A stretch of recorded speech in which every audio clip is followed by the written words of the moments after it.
Thank you. Thank you. So let's start. All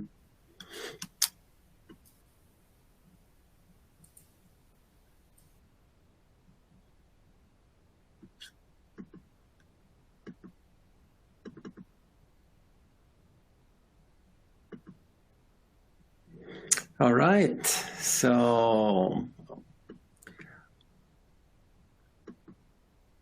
there we go. So welcome, everybody. We are going to talk today about migration to the cloud. We are going to talk about some challenges. We are going to see some technologies and approaches that work. And we are also going to see what you should not be doing. And in this talk, we are going to go beyond basics. So I will share some of the latest trends in the cloud migration, and particularly developing more comprehensive and complex ecosystems of software in the cloud.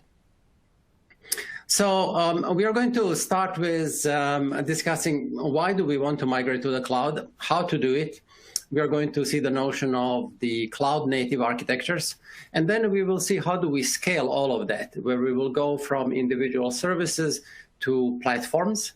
And we will also not forget the data in the cloud, which is often neglected area. And we will see how to merge together the notion of services, platforms, and data. And then we are going to see some of the common pitfalls and some recommendations of what would be the right path. So when it comes to migration to the cloud, you will find that there are various reasons. Some companies may feel the need to migrate to the cloud because it is fashionable and everybody is doing it, but that would not be the best way to do migration. So there are a couple of factors. One that you can see here in the upper left corner is agility and productivity. And this is really interesting. You know, it is not the price, but it is ability to do more things faster. And basically, when you think about a cloud, you should not think about it as, here is my extended IT department, and now I can get a server from them. And instead of waiting for them to procure a server, and which may take 3 months, I can get it faster. That is only one aspect, but it is very superficial, and it is not the driving force. You want to think of a cloud as this place that provides you a variety of capabilities that you can immediately use. And that can go from both simple infrastructure all the way to various AI and machine learning services. And with these things available on hand, you will be able to innovate faster and achieve higher productivity. Cost reduction is another factor that is often pushing companies to the cloud. The key property of the cloud there is that it is elastic. And that means that our infrastructure can grow and shrink depending on demand, and we pay only for those things that are really in use, as opposed to you always need to over-purchase the resources for your data center, just in case where you have to handle your most significant traffic, which may be around holidays or it may be around tax season. Data center consolidation. It is expensive to run data centers. So you may decide that instead of investing this money in data centers, you may use a service that will give you these capabilities. Acquisitions are another one. Particularly larger companies acquire a smaller company that is already running in the cloud, having good experience with that. And then the knowledge and know-how of a smaller company can get included into the big one. And digital transformation is another reason where companies are shifting the way how they do business in a more digital way. And the cloud platforms provide a variety of capabilities that can be used immediately without necessarily having to build the infrastructure. New technologies, very attractive proposition. The innovation arms of leading cloud companies are providing us with a quite unique opportunity to use the very latest in state-of-the-art in AI, machine learning, a variety of data stores, and various computational technologies. And we can use that on demand without necessarily having to develop internal muscle to create the infrastructure. Security is an interesting one. You know, in the past, there were a lot of concerns about the security and the cloud. It is residing there in a public space. Can you really trust that? But we have seen that the breaches from a variety of companies that are operating in a conventional way, running in their own data centers, we have seen a large number of these breaches. So it is not that if you're running things internally that it is necessarily going to be more secure. In fact, for many of the smaller and mid-sized companies, you would say that security that the cloud providers will offer is actually higher than they can achieve in-house. So security is a very interesting area. There are some innovations in this space where the security is moving away from having systems organized in different security zones. And when you want to access the data in a different zone, you need to arrange for data movement, data transformations, typically done through batch processes. In modern cloud systems, you have a cryptographic ways of ensuring security. So you can actually have only one instance of data in the company, and you have various access rights that are controlled by the security systems. So you can actually get a more fine granular definition of security, great performance, and avoid copying. Increasing capacity, very interesting. The resources of the cloud providers are typically higher than of individual company, and it is easy to expand where needed. And then finally, sometimes your systems are so old that the decision, should we rebuild it on the conventional technologies or should we go in the cloud, is inspiring the move to the cloud. Now, when you decide that you want to go to the cloud, the question is, how should you do it? And there are these famous 6 R's of cloud migration. One is retain.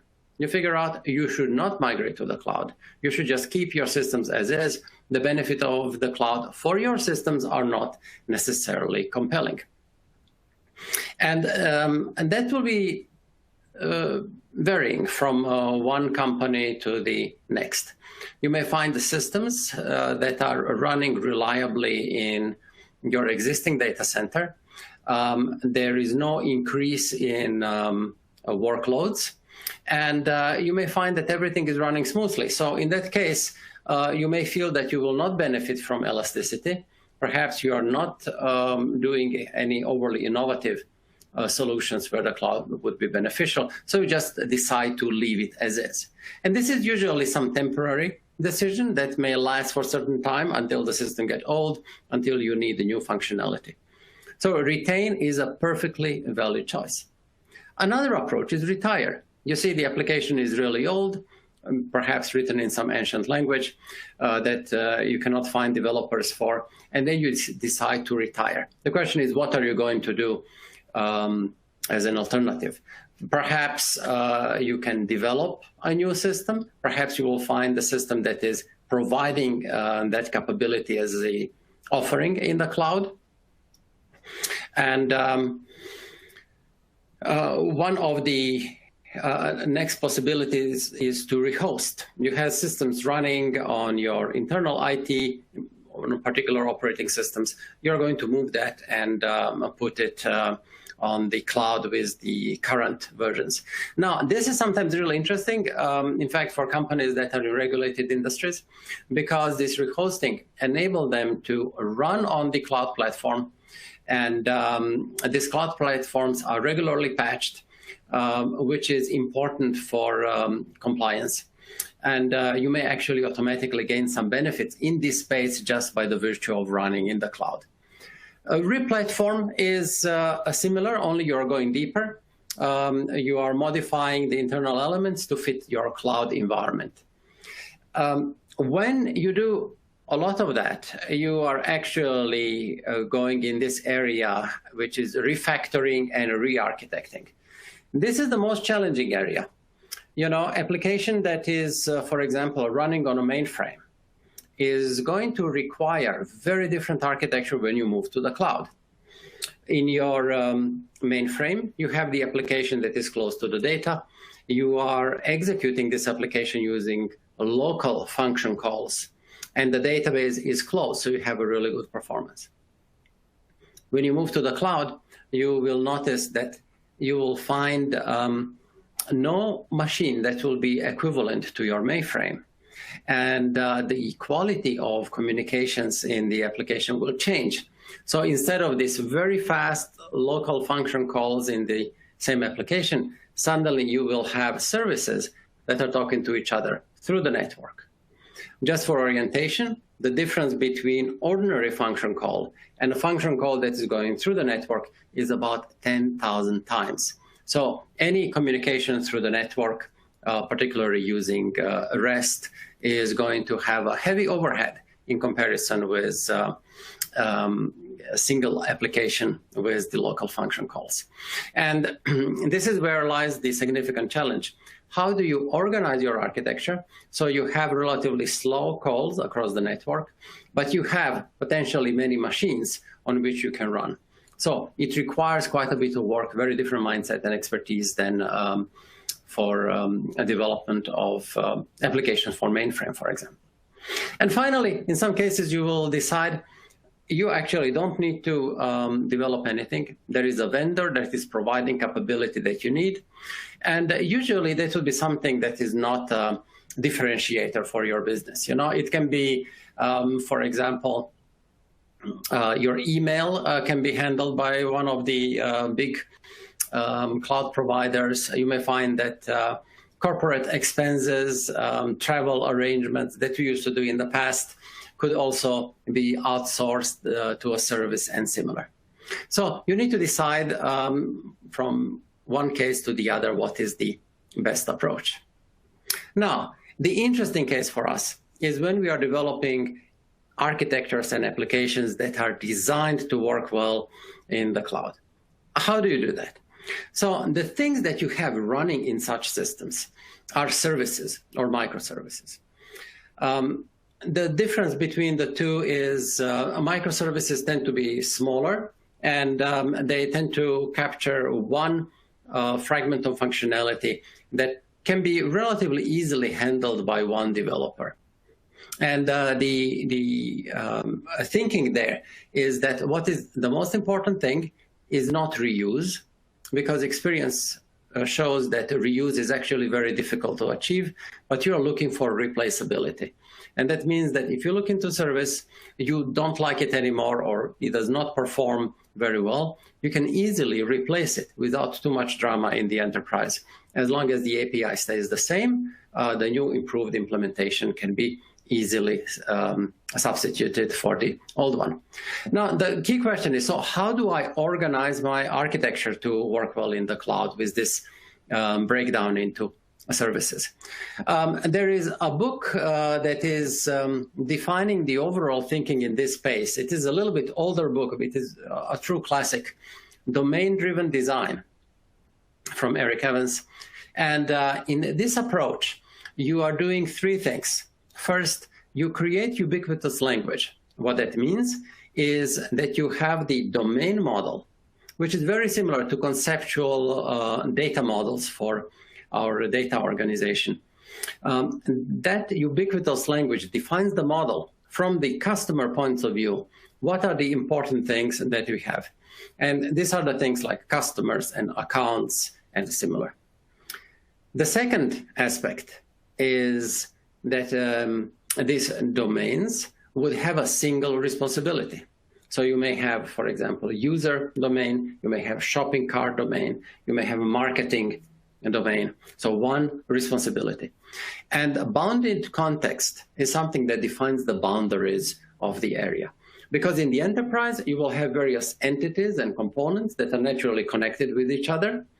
But the bounded context gives you the definition for the area you are working on, and it defines the boundaries, and together with the other two will define what services that you have. And that leads us to these three boxes on the right, which are the service boxes. And these lollipops and half lollipops are the interfaces. Interfaces that somebody can call, and also the interfaces that the service can go out and make a call. So here we are now with the components in the service. So the components in the service interact with each other to satisfy the functionality. And on top of that, you see this lollipop This is the public interface. And this is what we would typically do in REST, where you have HTTP calls that are passing JSON as the payload. But notice that this is not necessarily the only way. There are some newer technologies, most notably gRPC, Google Remote Procedure Call, that is a much more efficient way of connecting services. One thing that you may have in more complex systems is at the entry point in the service that consists of many components or other services, you may have a so-called API gateway that is injecting security checks, that is injecting observability, traceability, logging, and so on. So these are the internals. So what I want to stress here is that when we look into service, there might be other components inside that are working together to satisfy the functionality. Now, services and microservices is your usual topic of discussions. How do we architect systems in the cloud? But notice that that is not enough. If you look into a large company, they may end up having thousands of services. And you don't want to expose just thousands of services to your customers. It is difficult to find the proper ways of using them and also finding the right service. So this is why the next step in evolution of services is creating ecosystems of services. And the term that is used for that is a platform. So platform would resemble a service by the fact that there are APIs that are called by clients, but there are also APIs that the platform can call in order to bring in some necessary information. And the implementation of the platform is opaque to the users. So there can be typically many services, possibly hundreds of services that are working together. The question is, how is platform different from a service? Well, platforms are building ecosystems. And the first thing that you want to provide is ability to make connections. And that means you want to enable others to easily plug into platform in order to be able to transact. And to give you an example, you can have a platform for user information. So everything that we know about our users and customers is handled in this platform.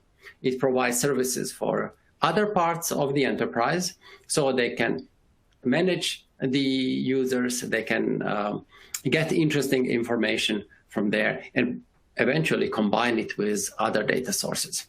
Now, when you have many services, this is problematic, and this is why you want to try to make the connections easier and help developers discover the required functionality.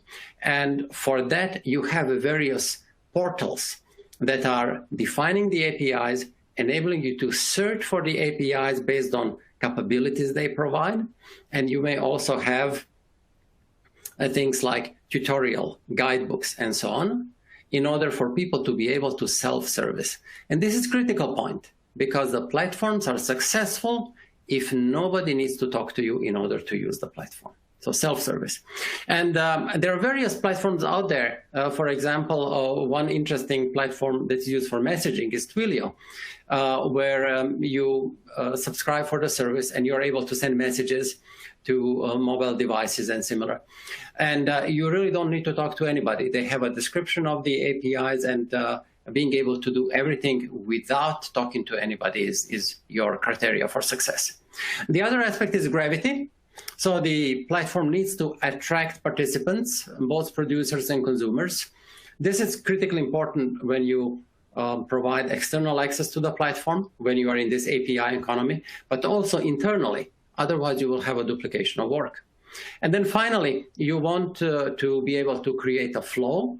That means in your enterprise, the flow of information must be very easy from one platform to the other. You can use the results of the platforms, combine them, and produce a new value and new products. So when we look into the architectures for the cloud, we recognize that in the platform, there are various services that are interacting together, and then there are data stores. This is one of the hallmarks of cloud architectures, that the services that you have will be accessing databases, and these databases typically belong to the platform. In some cases, they belong to the individual service, but in many cases, we see that actually there might be a couple of services that are accessing the data store. Now, the data store in many of the architectures are actually never directly accessible, but they provide a thin API layer, so even the data operations are handled through the service. And that is useful if you want to, for example, change the database or change the schema. You're not affecting the rest of the ecosystem. The things that we have inside are actually varied. So in the platform, you will see operational stores that are handling your transactions. You are going to find also analytical stores. So when you are, let's say, processing transactions in real time, that is handled by the operational store. But then you want to see who are your best customers in the last week. And for that, you would need an analytical store. Sometimes you may ask, who is my best customer in the last 5 years? And that necessarily pushes you in the area of big data systems. One thing that is increasingly coming is being able to react in real time. And for that, you need to have the ability to process streams of data. For example, Kafka is very popular technology that enables you to create and consume data streams and create a real-time analytics that can then feed actually and update the other data stores that you may have.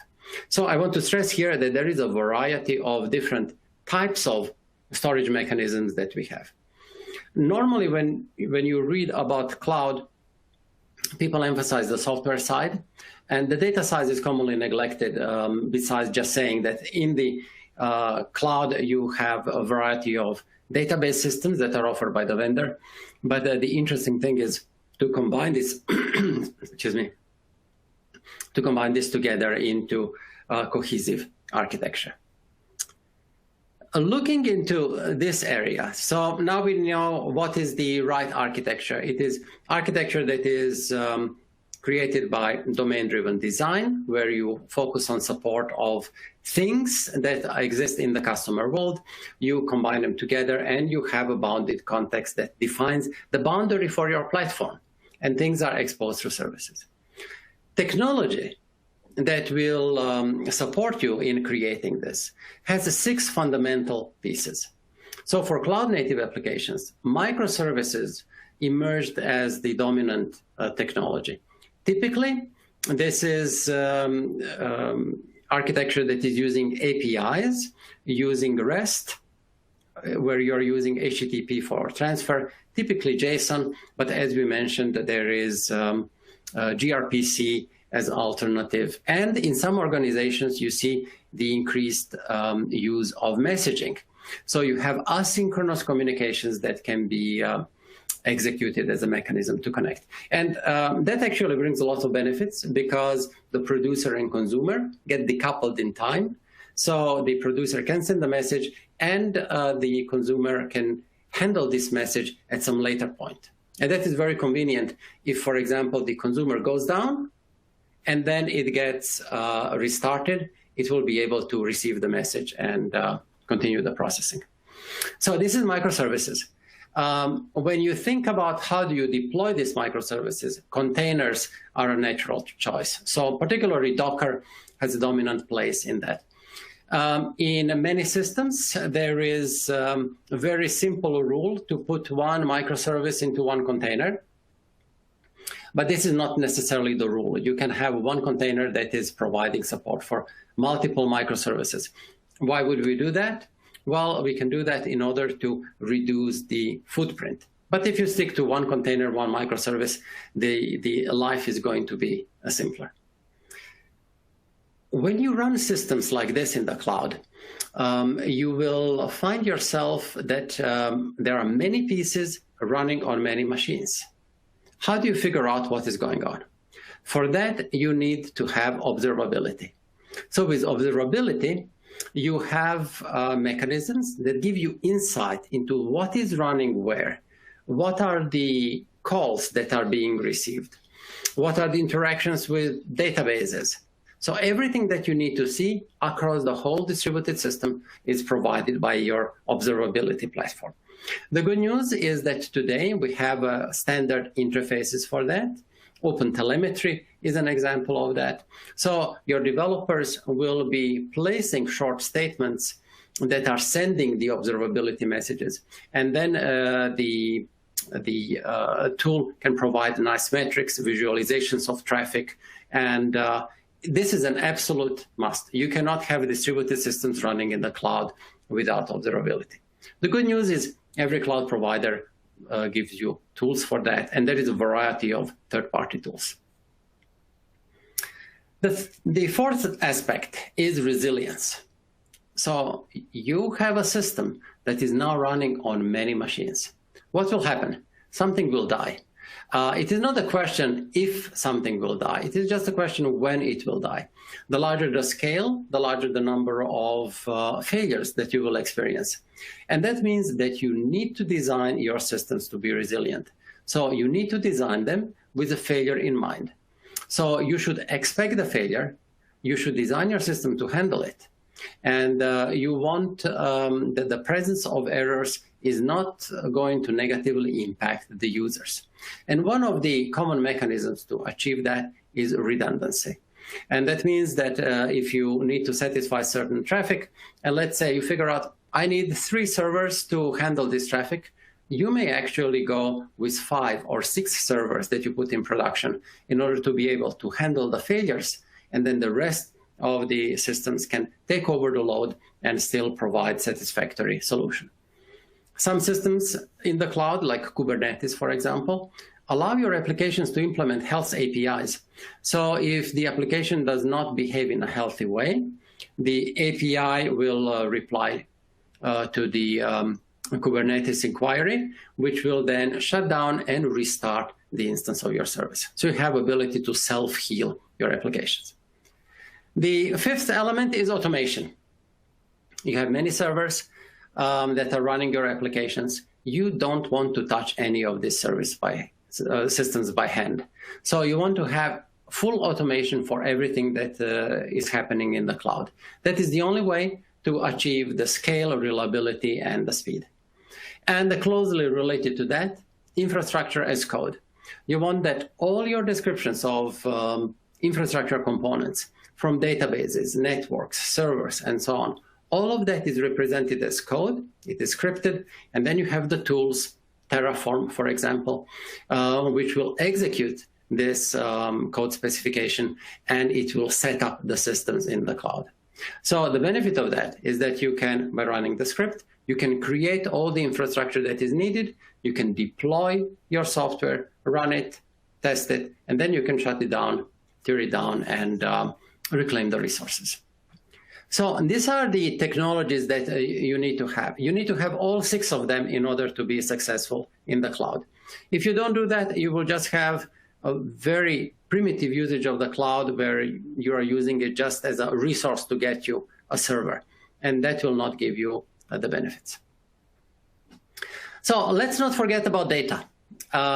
The view of data in the cloud is that you will have your services or platforms that are producing the data, and this data is collected, and the data is being passed into the data lake.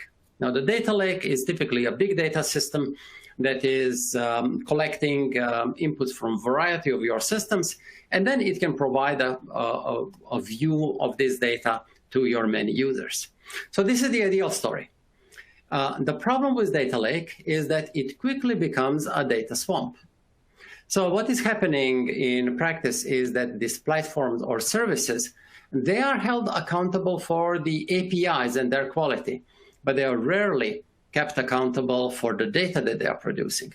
So they are dumping this data, and as you can see here, this brown 3/4 shapes, they represent poor quality data or bad data.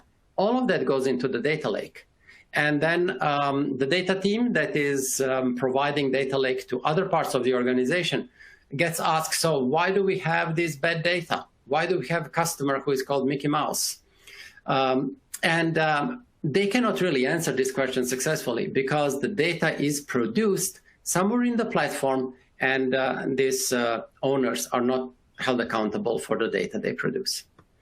And this is why we are getting to an enhanced notion of the platform in the cloud, which has the software part, as you can see here in this box, with the APIs, with the components and services, but there is a lower part that represents the data. You have on the left-hand side, Polyglot platform data input APIs. So many platforms will insert and consume a certain data from other parties. Then you have the data pipelines that are transforming this data and processing them. And eventually, the data is published as a data product. So when I say data product, that can be something that is stored in a file. It can be something in a database, or it can be a Kafka stream. But it is defined with precise definition what this is, what is the quality of this data product, what is the service level agreements. And with that, the platform owners have the software, the APIs, but they have the data product. The way how this is used is actually very interesting because it enables organization to directly use the data from the source, knowing that this data is of high quality, and they can combine it into another valuable product. So in this example, we have a marketing platform. Now, marketing platform would like to get the customer data, and they're getting it from the customer data product from customer platform. There is also a customer interactions platform that collects mouse clicks and so on. And then there is also a third-party file that contain additional information about customers. So the marketing platform will ingest data from customer, their interactions, and the third party.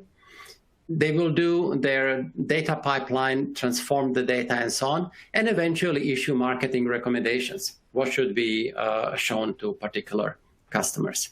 And you see the beauty of that is that if the marketing team figures out, hey, this data about the customer is not correct, we have a Mickey Mouse that cannot be a real name, they go to the owner. And who is the owner? It is not some data team that is trying to cover the whole organization, but it is the customer platform that ingested the customer data from the very beginning, from the UI, and they are the closest to the knowledge about customer data, and they are the most capable of fixing it. So interesting model of ownership. This model has very interesting relationship with the infrastructure. So in the upper part of this picture, we see the platforms that are ingesting and providing data products. Now, and we said that teams have responsibility for owning these data products and taking care of quality and so on.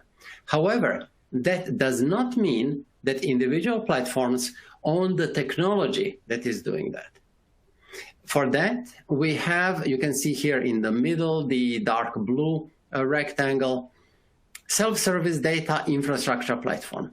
So we provide all the capabilities that we have in the cloud through a set of interfaces, and the platforms will use these interfaces. So for example, we are running on AWS or on Google Cloud Platform. The capabilities are there exposed as interfaces. The platforms do not own them, but they use them. Now, in an enterprise, normally you would have the data organization. And now the interesting thing is the data organization will not do specific things for customer or for marketing. Instead, they will provide the tools as services to implement these data products. And at the very bottom here, you have a set of boxes: security, privacy, governance, data dictionary, metadata, and so on. This is what your data team will provide. And you see, they provide the guardrails. There is centralized governance. This is essentially the paved road. This is how you want data to be owned. And actually, when you think of the state of software industry, this is something that we have seen earlier. This is something that we have seen in DevOps. You know, before DevOps, you had development team that produced the code, and then somebody else will build it, and then somebody else would test it, and then somebody else would put it in production. Now, the problem is, where is that you discover that you have a problem? At the very end, when you deploy it. But people who deploy have no idea what is happening in the code. So you end up with a very high friction and very lengthy troubleshooting. So with DevOps, you have teams that develops the software, they would build it, they would test it, they would deploy it. That does not mean that these people own the deployment tools, does not mean that they own the CI/CD infrastructure, but they are using it. And in a similar fashion, now we are adding data to that. So teams that own platforms and domain will also own their own data, but they will be using the data infrastructure exposed as service and strictly controlled by the centralized governance for the data organization. And the criteria for the success of that is when your platforms can use all of these data services without having to talk to anybody. And that enables the data teams to really work on the infrastructure, on providing the common services for the all the users of data capabilities. So that is something that you want to consider when you are in the larger enterprise. Now, the question is, if you have a small company and you don't see much change, is this model necessary? And the answer is no. If you have a small number of platforms or domains that you're handling, and the situation is relatively static, and if you already have a data organization that is comfortable serving the customers and taking care of quality and governance of data, you may keep it as is. But imagine a very large organization with different domains, and if the new domains are coming, and I can tell you how these domains may come. You may acquire a company that is in a different line of business from what you traditionally used to do. And then suddenly there is the area of data and a know-how that your data team does not know anything about. And it will be very difficult for them to provide the data the right quality and do the data processing work. So it's better to leave it in that platform. So, and this is one of the very significant development that we see in the world of modern cloud applications, particularly at scale. Now, common anti-patterns, things that you should not do. Lift and shift. Lift and shift works for the most trivial examples. Every time when you are dealing with something more complex, you will need to re-architect the application. And the question is, who is going to do that? So the staff that you need to have, your developers, need to be trained in the cloud technologies. And it is interesting that that actually requires a change in the mindset. So instead of thinking of dealing with low-level infrastructure, the common way of thinking in the cloud is that here is this capability that is exposed as a service. So when you need a database, there is a service that will give you a database. When you need the messaging, there is a service for that. And it kind of changes the mindset from the approach where you feel that you must have a full control over the low levels of infrastructure that you're going to deploy and maintain the infrastructure. Now you can use it as a service. And, you know, recently I had a discussion with one team and we were discussing the architecture. And there was one component which was a reliable publish subscribe messaging thing. And the team said, we cannot do that. You know, this is, we don't have the expertise to operate advanced messaging infrastructure. But they forgot that they are in the cloud. The cloud provider is doing that for them. So they can focus on consuming of such messages. And imagine if you apply a serverless for this particular application, you could actually dramatically reduce your development time. And this is this first aspect. Why cloud? It is the agility. The use of services will give you this capability. The second aspect is not monitoring for performance. especially when you are decomposing your monolith into microservices. We talked about the cost of remote calls. You must monitor, you must watch performance from the day one, and particularly you need to watch the performance under load. So you need to do load testing from the very beginning. And in fact, I prefer to do load testing very, very early, so I can get early signals if my infrastructure and the sizing of it is going to be satisfactory. And sometimes in my previous life, I was consultant, and I hear from organizations, well, we cannot do performance testing before we build the whole thing, and we cannot set up the whole infrastructure just to run the test. But remember, you're in the cloud. There is elasticity. So you can have the automation script that will allocate number of machines that may be comparable to what you have in production. You can run realistic test cases, and then you will throw away the resources. So use the elasticity in order to automate things and to get the right performance measures. One aspect which is somewhat technical, I mentioned that most common web services applications would be using HTTP for communication. It turns out that in many systems you have same calls over and over again. And this is why caching is extremely important. So caching can be a really significant differentiator, where you may have over 10 times the improvement in performance for services. So try to build caching in from the very beginning. One of the anti-patterns from the old days is using a large database that is spread and shared across many services. This is viewed as anti-pattern. Ideally, you would have a database per service or per a platform as a compromise solution. The reason why this anti-pattern, normally it is difficult to find a big machine on which the additional large database would run.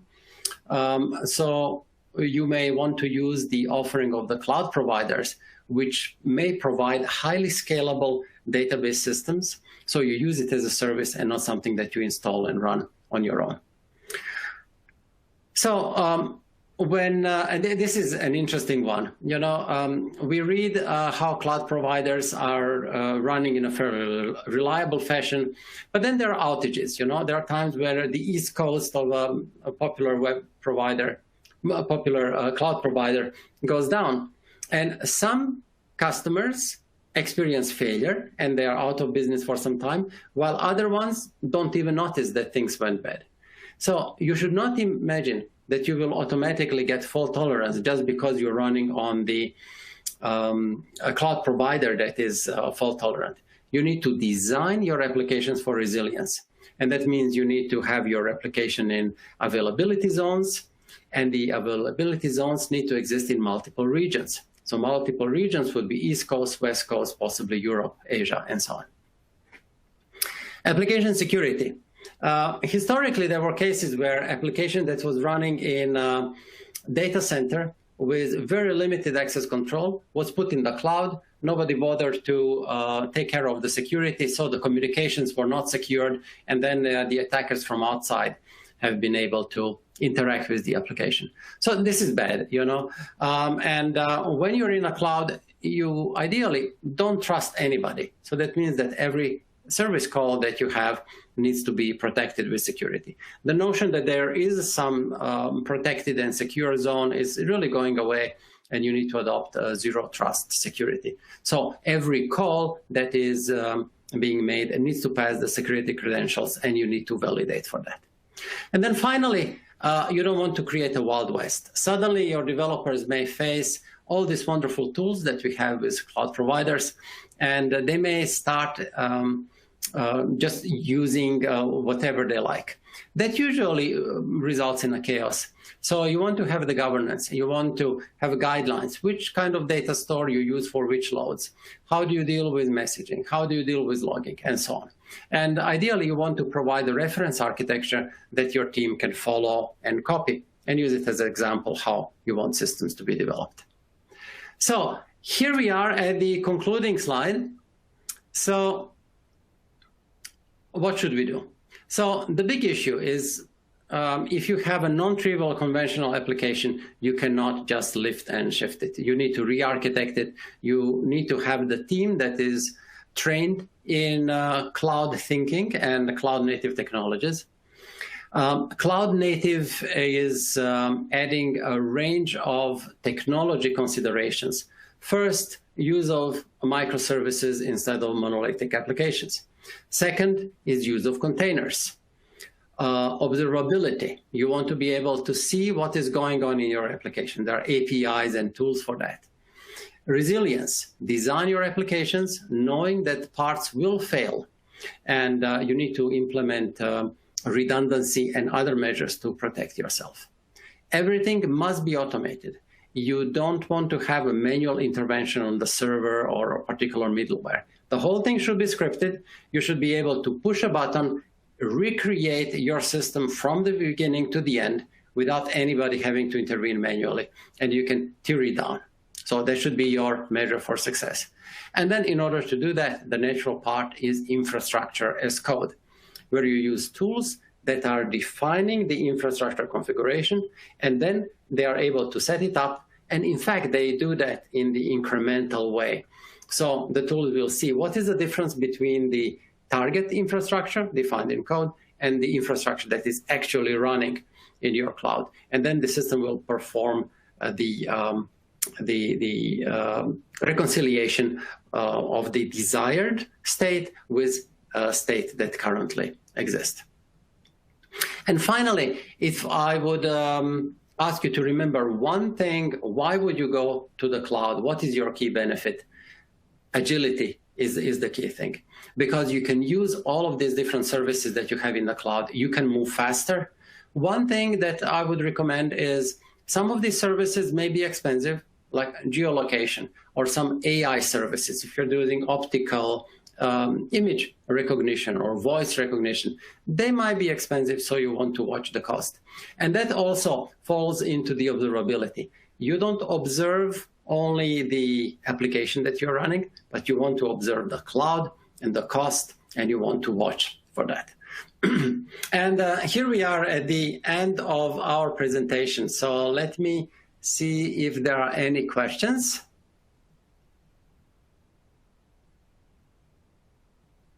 Audience. So it says, very interesting presentation. Thank you. You mentioned one of the reasons why companies move to the cloud is cost reduction. I'm a layman in terms of the cloud. What do you pay on the cloud? What are the costs that a company has to bear to run day-to-day operations when on the cloud? Also, how to calculate transformation costs from premise to the cloud? Excellent question. Thank you. So the first thing that is interesting here is that you pay only for things that you use. If you don't use something, if you have no traffic, then you don't pay for it. And that is really interesting. So for example, for the databases, you will pay a certain fee for the database, but you will be charged mostly based on how much data you have in the database and what is the number of transactions that you have. In a similar way, excuse me, you have dealing with file systems. In order to attract customers, many of the cloud providers will tell you it is free to bring in the data and put it in the cloud. They charge really minimal fees to keep the data there, but they will charge you when you want to take the data out of the cloud and move it to your on-premise installation. You will find that you can, let's say, ask for a certain number of servers. So you may ask for 100 servers to run your applications, and you will be paying per minute or per second that these servers are in your possession. The interesting thing there is that you can also use some of the other forms of executing applications, like application engine or serverless, where you define the function that needs to be called when something happens, when a message arrives, when a new file is placed in the folder. And then the function will run, process this request, and after that it goes away. So you will be billed only for the duration during this function executes. So this is billed by the second. So that means that if you have no events that you need to process, then you don't pay anything. And the services come with different pricing. The storage of files is the cheapest thing. This is very, very effective. And then you have a compute, which is servers. You pay by the time that you keep the servers around. Then you have application engine and serverless, where you pay just for the seconds that the application is running your workload. So there is a lot of flexibility. When it comes to calculating, you would look into pricing models. You would look how many transactions do you have, what is the volume of data. And there are actually tools that cloud providers offer that can give you a calculation. And then I always recommend negotiating. That often helps to push the cost down. And along these lines, you also have mechanisms where you can say, I have this workload that needs to run, but I want to run where the prices are the most favorable for me. So you can reserve so-called spot instances. And let's say if you have some workload, you can set it up to run where there is little demand for the cloud. So the cloud provider may schedule it to run at 2 a.m. in the morning where nobody else is using. And then you get a really favorable pricing. The final part, how to calculate transformation costs from the premise to the cloud. Very interesting question. So there are several parts here. One is the infrastructure cost for the cloud. That turns out usually to be quite favorable because the cloud providers tend to be very competitive in this area. Your major cost is going to be in re-architecting your application. And this re-architecting and re-implementation needs to be done with the team that is knowledgeable in these technologies. So you need to invest time for people to get trained in the new technologies. You may want to bring in some external consultants to help with this transition. Do not expect this to happen overnight. And my recommendation is be very particular about having support for security and fault tolerance. Because as I mentioned, in a distributed system where you have many components running on many machines, things will happen and the parts of your system will die. So you need to design it. Now, luckily, there is a help for that. Both Amazon, Azure, and Google have published what is known a well-architected cloud guidance. And these are essentially textbooks and guidance that describe exactly how to create applications that are fault-tolerant, fast, resilient, and have observability, and all of these qualities. So that should be the essential reading. And the good news is information is out there. Increased number of people know how to deal with that. So good luck with your transition. Thank you so much, Vladimir, for that brilliant session. Unfortunately, our time is over, but thank you so much.